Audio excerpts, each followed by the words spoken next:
అరవింద్ గౌతమ్ దగ్గరికి వచ్చి "నువ్వు నన్ను చంపాలనుకున్నావు కదా! ఆ విషయం నాకు తెలుసు" అని చెప్పేసైతే అంటూ ఉంటాడు. ఆ మాటలకి అక్కడ ఉన్న గౌతమ్ అయితే ఏం మాట్లాడాలో తెలియక ఒకసారిగా షాక్ అయిపోతూ ఉంటాడు. "అవును, ఆ రోజు నిన్నైతే చూశాను. నువ్వే నన్ను చంపాలనుకున్నావు కదా!" అని చెప్పేసైతే అంటూ ఉంటాడు. ఆ మాటలకి అక్కడ ఉన్న గౌతమ్ అయితే ఏమీ మాట్లాడకుండా అరవింద్‌ని అయితే అలా చూస్తూ ఉండిపోతాడు. "నా భార్యనే వైధవ్యం అనుభవించేలా చేశావు, కానీ ఊరుకున్నాను.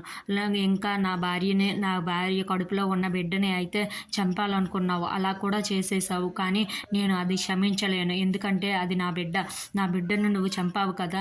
ఇక నుండి నరకం ఏంటో నేను రేపటి నుండి నీకు చూపిస్తాను" అని చెప్పేసైతే గౌతమ్‌ని చూసి చాలా గట్టిగా వార్నింగ్ ఇస్తూ ఉంటాడు. ఆ మాటలకి అక్కడ ఉన్న గౌతమ్ అయితే ఒక్కసారిగా తులుక్కుపడి ఏంటి ఇలా మాట్లాడుతున్నాడు అరవింద్ అని చెప్పేసైతే అనుకుంటూ ఉంటాడు. ఇంతలో అక్కడ ఉన్న అరవింద్ అయితే "రేపటి నుంచి నేనంటే ఏంటో నీకు చూపిస్తాను. రేపటి నుండి నీ టైం స్టార్ట్ అవుతుంది" అని చెప్పేసైతే అంటూ ఉంటాడు. ఆ మాటలు విన్న గౌతమ్ అయితే చాలా భయపడిపోతూ చెమటలు అయితే పట్టేస్తూ ఉంటాయి. ఇంతలో అక్కడ ఉన్న అరవింద్ అయితే "రేపటి నుండి నీ టైం స్టార్ట్ అవుతుంది. నరకం ఏంటో నీకు రుచి చూపిస్తాను గౌతమ్" అని చెప్పేసైతే గౌతమ్ వైపు చూస్తూ మాట్లాడుతూ ఉంటాడు. If you like this video please like, share and subscribe friends.